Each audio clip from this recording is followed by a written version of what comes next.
ஒரு கேள்வியோடு இன்றைக்கி ஆரம்பிக்கிறேன். ஒரு கட்சியில் காலையில் ஒரு நிர்வாகி மேலே லஞ்ச வீடியோ வெளியாகுது. மாலைக்குள்ளே என்ன நடக்கும்? சாதாரணமாக விளக்கம் கேட்பாங்க, கமிட்டி போடுவாங்க, விசாரிச்சது நடவடிக்கைன்னு ஒரு பத்திரிக்கை வந்து பார்த்திங்க அப்படின்னா ஒரு அறிக்கை வரும். அப்புறம் எல்லோரும் மறந்துடுவாங்க. தமிழ்நாட்டில் அப்படி நடக்கலை. ஸோ என்ன நடந்துச்சு, அது ஏன் ரொம்ப முக்கியம், அதுதான் இன்றைக்கி அரசியல் மேடை. உறவுகளால் நான், உறவுகளுக்காக நான், உங்கள் சிபி நவீன். இது டைம்ஸ் ஆஃப் ரிப்பப்ளிக் நியூஸின் அரசியல் மேடை. அனைவருக்கும் இனிய மாலை வணக்கம். வீடியோவை ஃபுல்லாக பாருங்கள். நடுவில் போகிறீங்கன்னா ஒரு வேளை ஏதாவது பிடிக்கல, ஏன் போகிறீங்கன்னு கமெண்ட்டில் சொல்லிட்டு போங்க உறவுகளே.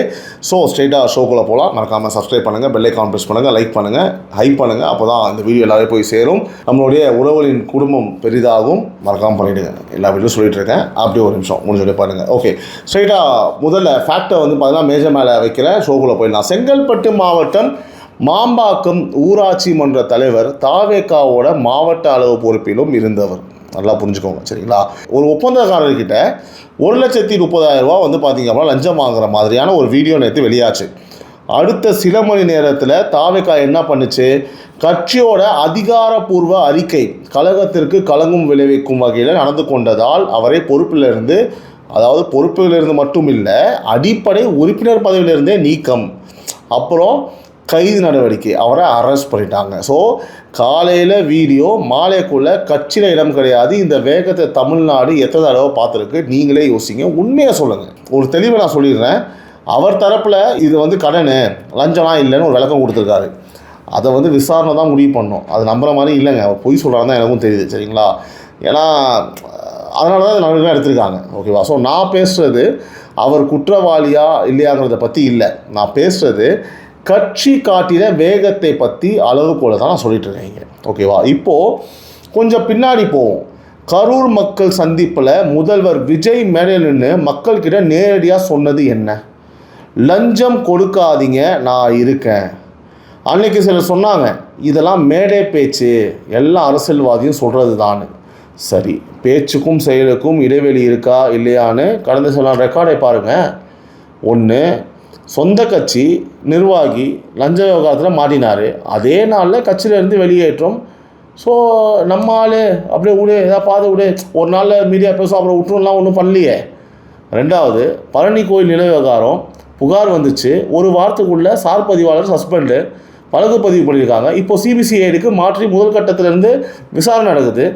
ஸோ அரசு அதிகாரின்னு பார்க்கலையே, நம்ம அரசு கெட்ட பேர் ஒன்றும் பார்க்கலையே. சரி. 3, முன்னாள் அமைச்சர் ஏவாவில் நேற்று லஞ்ச ஒழிப்புத்துறையில் வந்து 5 மணி நேரம் விசாரணை நடந்திருக்கு. ஸோ எதிர்கட்சின்னு வந்து பார்த்தா விட்டு வைக்கலையே. ஸோ அதே நேரம் சட்டப்படி நீதிமன்ற நிபந்தனைப்படி எல்லாமே நடக்குது.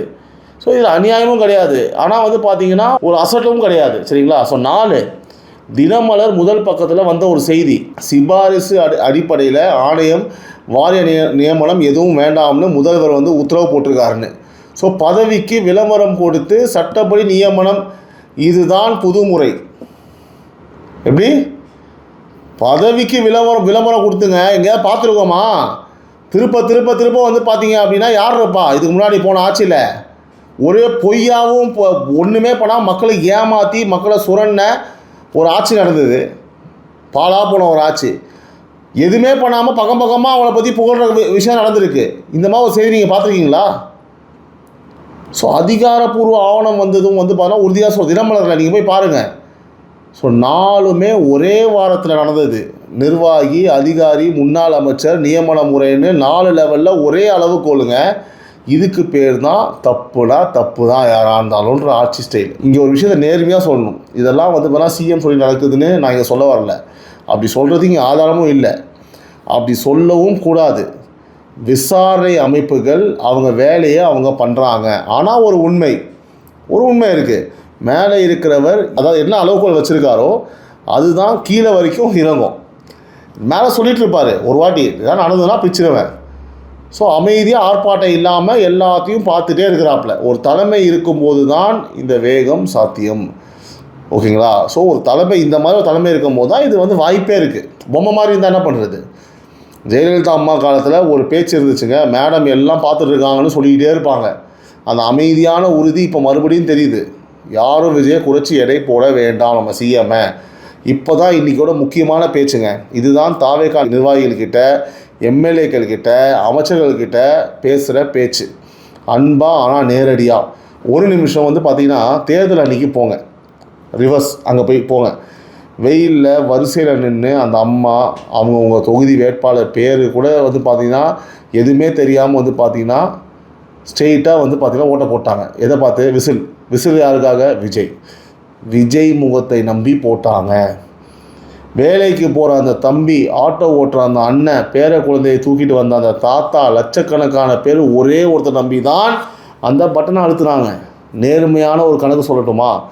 உங்கள் வீட்டில் ஒரு 4 ஓட்டு இருக்கும், சொந்தத்தில் ஒரு 50 ஓட்டு இருக்கும், 100 ஓட்டு இருக்கும், அவ்வளோதான் உங்களுடையது. மீது எல்லாமே அவரோட முகத்துக்கு, அவரோட வார்த்தைகள் விழுந்த ஓட்டு.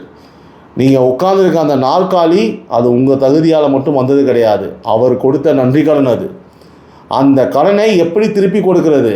பணத்தால் இல்லைங்க, அவர் சொன்ன வார்த்தையை தெய்வ வாக்காக எடுத்து அதை காப்பாற்றுறதுல தான். அவர் லஞ்சம் வேண்டாம்னு சொல்லிட்டார். அப்புறம் அவர் பேரை வச்சுக்கிட்டு, அவர் ஃபோட்டோவை முன்னாடி வச்சுக்கிட்டு, அவர் கொடி கட்டின இடத்துல உட்காந்துக்கிட்டு கை நீட்டுறதுனா அது தப்பு மட்டும் இல்லைங்க, அது துரோகம். நீங்கள் அவருக்கு செய்கிற துரோகம் மட்டும் கிடையாதுங்க. 1,80,00,000 பேர் நம்பி ஓட்டு போட்டிருக்காங்க. 1,80,00,000 பேரோட பிரதிநிதிங்க இந்த தமிழ்நாட்டுக்கு அவர் தான் பிரதிநிதி. ஆனால் 1,80,00,000 பேர் முழுமையாக அவர் நம்பிட்டாங்க. அவ்வளோ பெரிய நம்பிக்கையை நீங்கள் கெடுக்குறீங்க. வரிசையில் நின்று அந்த அம்மாவுக்கு பண்ணுற துரோகங்க, அந்த முகத்தை நம்பின லட்சக்கணக்கான பேருக்கு பண்ணுற துரோகம். எல்லாத்தையும் விட உங்களை நம்பி பொறுப்பு கொடுத்த அந்த மனுஷனுக்கு பண்ணுற துரோகம். அது கட்சியில் சேர்த்ததே சேவை பண்ணதாங்க. முதல் சேவையே இதுதான். எது தெரியுமா? அவர் பேரை கெடுக்காமல் இருக்கிறது. ஒரு நேர்மையான விஷயத்த சொல்கிறாங்க. விஜய் நல்லவர், அவரோட நோக்கம் நேரானது. ஆனால் ஒரு பெரிய இயக்கத்தில் கீழே இருக்கிற எல்லாரும் அதே மனசோடு இருப்பாங்கன்னு சொல்ல முடியாது. ப்ராக்டிக்கலாக இதாங்க உண்மை. அங்கங்கே அரிதான இடங்களில் தவறுகள் நடக்கவே செய்யுது, அது உண்மைதான். ஒரு நீக்கத்தால், ஒரு கைதால் எல்லாமே பார்த்திங்கன்னா ஒரே நாளில் சரியாகிடாது. சிலர் திருந்துவாங்க, சிலர் திருந்த மாட்டாங்க, சிலர் வந்து திருத்தணும். அது எந்த ஆட்சியிலும் இருக்கிற உண்மை. வித்தியாசம் எங்கே வருதுன்னா, தவறுன்னு தெரிஞ்சதும் அரசு என்ன பண்ணுது அப்படின்றது தான் வித்தியாசம் இருக்குது. இந்த ஆட்சி என்ன பண்ணுது, போன ஆட்சி என்ன பண்ணுச்சு. ஸோ இப்போ நடக்கிறத பார்த்தா கண்டதும் வந்து பார்த்திங்கன்னா உடனே முடிச்சு விட்றாங்க. ஏதாவது விஷயத்தை பார்த்தாங்கன்னா காலி. அதுதான் கரெக்டான பார்த்து, ரூட்டு கரெக்டாக இருக்குது. அதோட சில அமைச்சர்கள் பற்றி, சில நிர்வாகிகள் பற்றி அங்கங்கே பேச்சுக்கள் வருது. காசு எதிர்பார்க்குறாங்க, சில அந்த மினிஸ்டர் இருக்க பிஎஸ் கீழே இருக்கிறவங்க, அவங்க ஒய்ஃபு, இந்த மாதிரிலாம் வந்து பார்த்திங்கன்னா அவங்க ஹேண்டில் பண்ணுறாங்க. ஸோ நான் தெளிவாக சொல்லிடுறேங்க, இதுக்கு எந்த ஆதரவும் இல்லை. அது உண்மையாக இருக்கலாம், அவதூறாகவும் இருக்கலாம். ஆனால் பேச்சு வருதுன்றது ஒரு எச்சரிக்கை மணி தான். ஏன்னா எல்லா பேச்சும் தான் ஆரம்பிக்குது, எல்லா விஷயமும் அப்படி தான் ஆரம்பிக்குது. அதனால் இன்றைக்கி இந்த மேலிருந்து முதல்வர்கிட்ட நம்ம கோரிக்கை இதுதான். உளவுத்துறையை வச்சு எல்லா லெவல்லையும் நோண்டி பாருங்கள். சாதாரண நிர்வாகி முதல் எம்எல்ஏ வரை, எம்எல்ஏ முதல் அமைச்சர் வரை எந்த பேச்சு உண்மை, எது அவதூறுன்னு முடிவு பண்ணுற வேலை நம்மளோடது கிடையாதுங்க.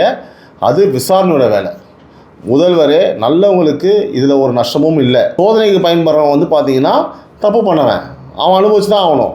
ஸோ 4 பேர் மேலே உண்மையாக நடவடிக்கை விழுந்தால் மீதி எல்லா லெவலும் தானாக வலிக்கு வரும். உங்கள்கிட்ட எல்லாமே இருக்குது, பவர்ஃபுல்லாக இருக்குது. ப்ராப்பராக கண்ணுக்கு தெரியாமல் ஸ்லீப்பர் செல் மாதிரி உங்கள் படத்தில் வர மாதிரி அழகாக அங்கங்கே இறக்கி விட்டீங்கன்னு வச்சுக்கோங்களேன், அழகாக முடிச்சிருவீங்க நீங்கள். அதை நீங்கள் வந்து உங்களுக்கு அந்த கெப்பாசிட்டி நிச்சயமாக இருக்குது. அதனால தான் மக்களும் போட்டிருக்காங்க. ஏன் இதை கேட்குறோம்? விஜய் விமர்சிக்கவா? இல்லவே இல்லை. விமர்சனம் வந்து பார்த்தீங்கன்னா எதிர்ப்பதுக்கு இல்லை, சரிங்களா? திரும்பவும் இந்த மாதிரி திராவிட கட்சிகள்கிட்ட போயிடக்கூடாது.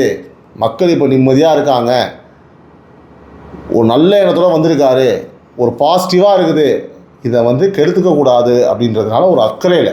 ஸோ அவர் கட்டுற வீட்டை கீழே இருக்கிற 4 பேர் இடிக்க விடக்கூடாதுங்க. இது ஒரு பெரிய ஒரு விஷயங்க இது. ஸோ முடிக்கிறதுக்கு முன்னாடி நான் தாவேகா பொறுப்பில் இருக்கிற ஒவ்வொருத்தருக்கும் ஒரு 3 வரை நான் சொல்லிடுறேன். உங்கள் பதவி உங்கள் சொத்து இல்லை, அது ஒரு அம்மா நம்பிக்கையோட போட்ட ஓட்டு. அது யாரோடது? அதுவும் விஜய் சாருக்காக. அவர் சொன்னதுக்கு மேலே நடக்கிறதுனா, யார்? சிஎம் விஜய் சார் சொன்னதுக்கு மேலே நடக்கிறதுனா அது தைரியம் இல்லைங்க, அது லிட்ரலாக திமிரு தான், வேணும்னே பண்ணுறது தான். ஸோ சிஎம் விஜய்க்கு துரோகம் பண்ணாதீங்க, அவ்வளோதான். இதை வந்து பார்த்தீங்க அப்படின்னா ரிச்சுவல் வாரியர்ஸும் ஒரு பக்கம் சொல்கிறாங்க. மனது ரொம்ப கஷ்டமாக இருக்குது. நம்ம எவ்வளோ விஷயம் நீங்கள் பேசுகிறோம், எதையாவது பண்ணிவிட்டு சோஷியல் மீடியாவில் வந்து உருட்ட வேண்டியது இல்லை, அப்படி இப்படின்னு சொல்லிட்டு. தப்புனா தப்புங்க. நான் காசை கொடுத்தேன், காசை வாங்கினேன், இதெல்லாம் தேவையில்லாது. நீங்கள் காசை வாங்கினா நீங்கள் இப்போ அப்படியே போலீஸ் அரெஸ்ட் பண்ண போகிறாங்க. சார் இந்த மாதிரி 1,50,000 ரூபா வந்து பார்த்தீங்கன்னா நான் காசு கொடுத்துருக்கேன், நான் அக்கௌண்ட் வந்து கொடுத்துருக்கேன் பாருங்கள் சார், இந்த மாதிரி ப்ரூஃப் பாருங்கள் சார் அப்படின்னு கொடுத்துருந்தா அவங்க அரெஸ்ட்டே பண்ண மாட்டாங்களே. மக்கள் முட்டாள் கிடையாதுங்க. நான் மீண்டும் சொல்கிறேங்க, இந்த மாதிரி ஒரு விஷயம் நடக்குது, நான் நடவடிக்கை எடுக்குது, ரைட், ஓகே. ஆனால் இந்த மாதிரி நடவடிக்கை எடுத்ததுக்கப்புறமும் சரிங்களா, மீண்டும் மீண்டும் மீண்டும் வந்து பார்த்தீங்கன்னா இந்த மாதிரி தவறுகள் நடந்துக்கிட்டே இருக்குது அப்படின்னா கட்சி வந்து ஆனால் இப்போ முழுமையாக புசியானது அவர்கள் தான் இதற்கு பொறுப்பேற்க வேண்டும். அவர் தான் பொதுச் செயலாளர். சரிங்களா. ஸோ தயவு செஞ்சு உங்கள் கட்சியில் கொஞ்சம் அந்த கட்டமைப்பெல்லாம் பார்த்து கொஞ்சம் ஸ்ட்ரிக்டாக சொல்லுங்கள். ஏன்னா 4 நாளைக்கு முன்னாடி பேசிய உங்கள் தலைவர் விஜய் அவர்கள் சொன்னதுக்கப்புறம் இந்த மாதிரி பண்ணுறாங்க அப்படின்னா ஆச்சரியமாக இருக்குது. ரைட், அவ்வளோதான். அதாவது சொல்கிறது கிடையாது. இனி காலைக்குரல் நிகழ்ச்சியை பார்க்காதவங்க மறக்காமல் போய் பாருங்கள். நிறைய முக்கியமான விஷயங்களை பேசியிருக்கோம். ஸோ அதே மாதிரி மீண்டும் உங்கள் நாளைக்கு காலையில் காலைக்குரல் நிகழ்ச்சியை உங்களை சந்திக்கிறேன். உறவுகளால் நான், உறவுகளுக்காக நான், உங்கள் சிபி நவீன். அனைவருக்கும் இனிய மாலை வணக்கம். அதே மாதிரி ஒரே ஒரு விஷயம், இப்போ நான் சொன்னதை பற்றி உங்களுடைய கருத்து என்ன? இப்போ நான் சொல்லிட்டேன், எப்பவுமே உங்களுக்கு கேட்பேன், நான் சொல்கிறது கரெக்டாக, நான் சொல்கிற விஷயம் இந்த தப்பு அப்படிலாம் கிடையாதுன்னு நினைக்கிறீங்களா அப்படின்றத தயவு செஞ்சு கமெண்ட் பண்ணுங்கள். நான் தெரிஞ்சுக்கணும்னு விரும்புகிறேங்க. Love you all, take care, நன்றி, வணக்கம், பாய்.